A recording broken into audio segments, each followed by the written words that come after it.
Hey guys, welcome to Love Notion's Feature Friday segment featuring the Rhapsody blouse and dress. I am your host today and my name is Kris, and you can catch me right here on YouTube as on social. You can also find me on many social media apps including Instagram, TikTok, Pinterest, and Facebook under the handle on social, as well as on my very own blog www.onsocial.com. So as I said, you guys, today's Feature Friday pattern is the Rhapsody blouse and dress, and it looks like this.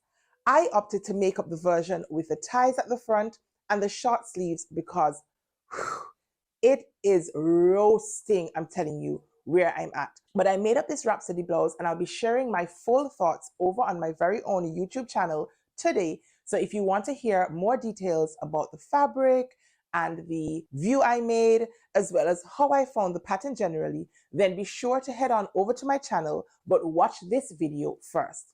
Now for this video, we're going to be talking about fitting adjustments. Now I am a self-taught sewist, but I am very, very enthusiastic about fitting adjustments. I have learned through the sewing process that despite the best efforts of pattern designers, Tessa and Tammy including, it is just not possible to have patterns drafted to fit every single body shape and type perfectly. Now I have an idea of what happens in the Love Notions testing forums, and I know Tammy and Tessa make a big effort to include many different sizes and body types when testing their patterns. Notwithstanding these efforts, it's just not realistic to expect that patterns will fit every body type right out of the envelope perfectly. And I just happen to be one of those persons. I generally have to make adjustments not only to my Love Notions patterns, but patterns in general to tweak them to my body type and shape. And so for today's video, I'm going to be sharing with you compound fitting adjustments. Now, most of us have to make at least one and oftentimes many more adjustments to our patterns. And in those instances when we need to make several adjustments to our patterns, how in fact should we go about doing them? Now, as a general rule of thumb, you want to make your pattern adjustments to your length first. That means you want to do your lengthening and shortening to your pattern right the way from the top of your pattern, working all the way to the bottom of your pattern before making any width adjustments. This is because you want to make sure that the length is in the right place for your particular body point. So for example, you want to make sure that the bust line on the pattern matches the bust line on your body. And so you might need to shorten the upper portion of your pattern or lengthen it in order to get the bust line to fall where it needs to fall. Once you have your length adjustment done, then you can make a decision on whether you also need to go in and make a width adjustment. For example, a full bust adjustment. Now, if you were to go ahead and do, for example, your full bust adjustment before doing your length adjustment, then it might mean that you have gone ahead and performed an unnecessary adjustment. Because when you go ahead and then drop your bust point where it should align on your body, you might very well realize that you did in fact have enough space at your bust line. So again, you want to go in and make your length adjustments first, starting at the top of your bodice, moving all the way down to the bottom of your bodice, and then go in and do your width adjustments. Once you have completed your length and your width adjustments on your bodice, you want to then move on to your skirts, to your sleeves, to your facing pieces, etc. With that being said, I'm now going to demonstrate to you how I go about making multiple adjustments to the Rhapsody blouse to achieve this gorgeous fit. So let's get started. I have gone ahead and traced off all of my pattern pieces for my Rhapsody. So for the version that I'm making, I needed to trace off the yoke. I traced off the short sleeve, although I have not yet fully decided whether I want to make the short sleeve or whether I want to in fact make the sleeveless version. I traced off my bodice back, and I also traced off my bodice front pieces. Now I decided to trace a size large just because I am very familiar with the Love Notions block, and I have found that the size large in the standard bust works well for my body shape and type. Now that I have traced off my pattern pieces, I am going to proceed to make a few fit adjustments to my pieces. Now again, because I have made quite a few Love Notions patterns, I have a good idea about the fitting adjustments that I need to go ahead and make. Now, if you have never made a Love Notions pattern before, I would absolutely recommend that you make up a toile first, just to help you determine where you might need to perform your fit adjustments and help you decide what fit adjustments you need to do. Once you know what your fitting adjustments might be, then we can go ahead and make those adjustments on the paper pattern. So I'm going to walk you through the steps on how to make my fitting adjustments on my Rhapsody, and these are the steps that I recommend you follow when you're making your own adjustments. Now, your adjustments might not be the same adjustments as mine, but if you follow the order of adjustments, length adjustments first, and you want to start at the top of your bodice and work your way down your bodice, and then repeat for your back bodice, you want to start at the top and work your way down, and then you want to adjust your corresponding pieces, such as your facings, and then you want to adjust things like your sleeves, your cuffs, your collars, and so on and so forth. Now, folks, your Rhapsody top will hang from your shoulders, as do most bodice pieces. So your first adjustment might need to be to your shoulder. Now, I am going to actually correct the slope of my shoulder because I need my garment to hang properly off my shoulders before I can make the adjustments coming further down. Now, I need to perform a 1/2 inch sloping shoulder adjustment, and that will have the effect of correcting this slope right here. Now, it does look pretty sloped on the pattern piece, but by trial and error, I have since determined that this slope is still not enough for my shoulders, and I blame it on my poor posture. And so I need to lower my shoulder line right here by a 1/2 inch. To do that, I want to line up my grain line marking with one of the grid lines on my cutting mat beneath it.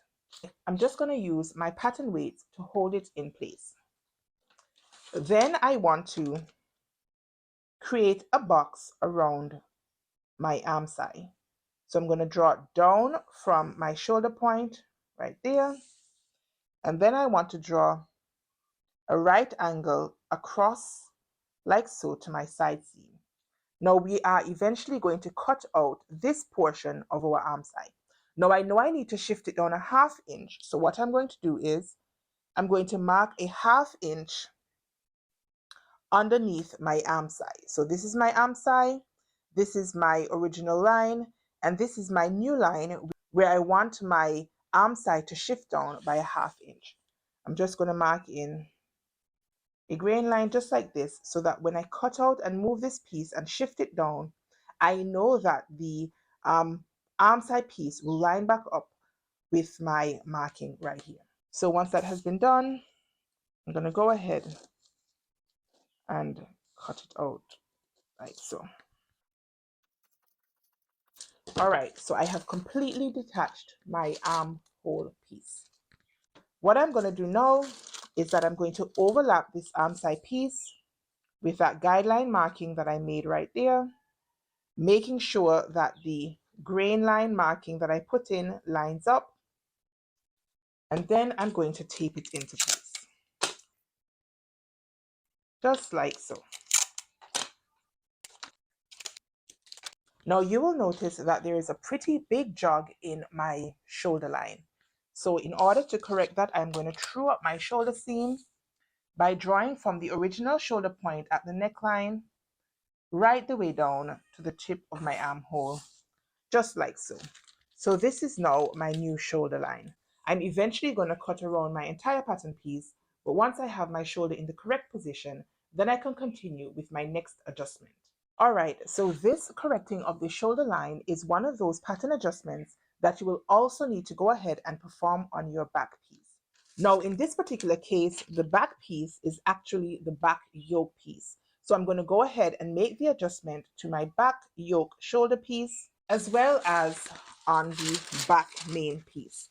Because when it is sewn together, the completed back piece will look something like this. Now it will overlap obviously when you stitch your 3/8 of an inch seam allowance, and so this is your entire back armhole. So what you will need to do is you need to go ahead and lower the arm side here by 1/2 inch, and then lower the shoulder line here by the corresponding 1/2 inch. For the minute, however, I'm going to continue working on my front bodice piece. Now on my body, I do need to go ahead and remove a 1/4 inch of length between my shoulder line and my bust point right here.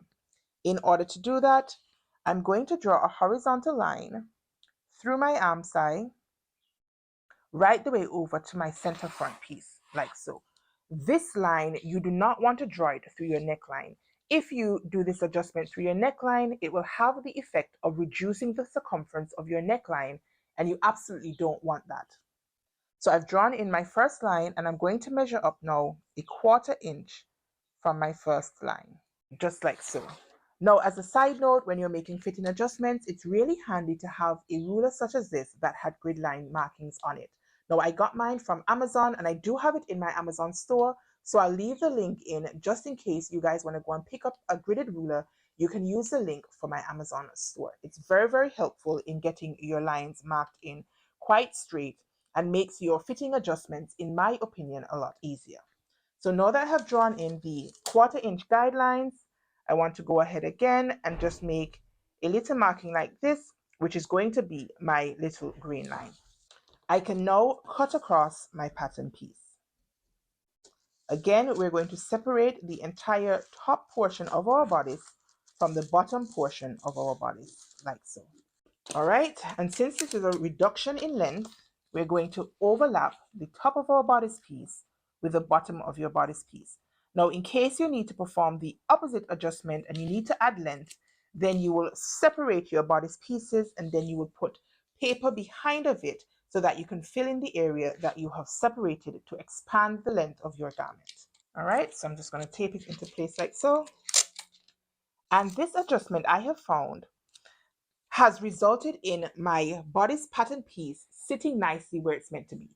Now I have forward rotated shoulders, and I have found that there are some occasions where my bodice pieces sort of ride towards my back and sort of have a choking sensation at my front neckline. And I have found that once I do this adjustment, it makes the balance of my pattern pieces on my body a lot better and adjust simultaneously for my forward rotated shoulders. Now again, we have a step between the original line and the new line, and so we need to go in and true up our center front piece, just like so. Now this is one of the adjustments that I only need to perform on my front bodice piece because of my forward rotated shoulders. I want to reduce the length only in the front bodice piece. Now this has the simultaneous action of reducing the length of my arm side. So my armhole is going to be 1/4 inch smaller, and therefore I'm going to have to adjust any piece that attaches to my armhole, in this particular instance, my sleeve. But we'll get to that in a later step. All right, moving on with our length adjustments. Even though I am 5'8.5" I am very short-waisted, and that means I often have to reduce the length of my waistline. So in order to do that, I'm lining up my grain line again with my graded mat underneath, placing my pattern weights on my pattern to keep it in place. And then this notch right here signifies where your waistline piece is on the Rhapsody. So I'm going to draw a line just slightly above my notch, like so, from my side seam right away across to my center front. And then I'm going to draw a second marking up 1/2 inch because I'm reducing the length of my bodice piece by 1/2 inch, like so. Once that has been done, again, I'm cutting apart my pattern from the top of my bodice, like so, and then I'm going to overlap it right here to reduce it by 1/2 inch. Now, if you needed to lengthen your bodice pieces, instead of overlapping, you would spread them apart by the 1/2 inch, like so, or whatever measurement you need. And then you'd need to put blank paper behind of it, like so, and then you would fill in and tape it in place so that you then have spread your pattern piece by 1/2 inch. But again, I'm not doing that. I am overlapping my piece, and so I'll just do it by overlapping my cut line with my guideline marking and then tape it into place. So we have now shortened our bodice piece by 1/2 inch. All right, so I finished shortening the front of my bodice, and now I need to go ahead and shorten the back of the bodice. Otherwise, you will end up with an uneven side seam line. Now, for my back bodice piece, I've already gone ahead and drawn in my guidelines for shortening. In addition to shortening my back waistline seam, I also need to go ahead and perform a 1/4 inch sway back adjustment, which has the effect of shortening your center back length. Now, because both of these length adjustments are performed at the waistline, I'm going to do them simultaneously. So the first step is to cut. This time, I'm going to cut away toward the bottom of my bodice. Next, I need to overlap the bottom of my bodice with my upper guideline, like so, which shortens my center back seam. However, towards my center back right here, I'm going to hold on, let me zoom out a little bit. All right, so I'm going to hold down the side seam that I have now overlapped. So this is my new side seam right on this side. And I'm going to shift my center back up at an angle, just like that. So the center back point now overlaps that 1/4 inch marking that I made right here. So I'm going to just put some weights down and then I'll tape it into place. Of course, you could have done your sway back adjustment separate and apart from shortening your back bodice, but because they're both performed at the same point, it's just quicker and easier for me to do them together. Now, if you need an in-depth explanation of how to go ahead and do a sway back adjustment, there is one over on my channel on social that you can check it out. All right, so that was the final length adjustment that I need to perform, and these are now my completed adjusted bodice pieces. So they now look like this. So this is my front piece, this is my back yoke, and then my back piece. All right, in terms of width adjustments, I don't in fact need to make any width adjustments to the Rhapsody blouse. Now, for those of you who might need to go in and perform a full bust adjustment, then at this point, now that you have completed your length adjustments, you would want to go in and perform your full bust adjustment. Because I know the standard bust fits me quite nicely, then I know I don't need to perform this adjustment. But if you were working on this pattern and you need to perform a full bust adjustment, or you were working on any other pattern, at this point, after completing your length adjustments, you would then go in and do your full bust adjustment or any other width adjustment. So a full bust adjustment, a full tummy adjustment, a full butt adjustment, those types of adjustments are done after you have your length adjustments completed. All right, so I'm going to go ahead and draw for my sleeve piece. I've traced off the large sleeve. And because we had reduced the length of our center front between the shoulder and the bust line, and thereby reducing the length of the armhole, I am going to need to go ahead and make the similar adjustment on the sleeve. So I'm going to go ahead and do that now. Also, if you needed to perform a full bicep adjustment, at this point, once you have your length adjustments done, for example, if you wanted to shorten or lengthen your sleeve, then you will go in and make your full bicep adjustment. So this is the fabric that I'm planning to make my Rhapsody out of. It's left over from another make, but according to the fabric yard requirements on the pattern, I should have enough of it to make up my Rhapsody. So let's see how far we get. I really enjoyed sewing up the Rhapsody blouse, and I agree that this is a great summer staple. The pattern was designed for lightweight drapey woven fabrics, and I think the viscose challis I opted for was perfection, albeit a little slippery to work with. A bottle of spray starch, my rotary cutter, and lots of pins helped make the process a bit easier. As usual, the pattern instructions were clear and easy to follow, and I think an adventurous beginner could tackle this pattern.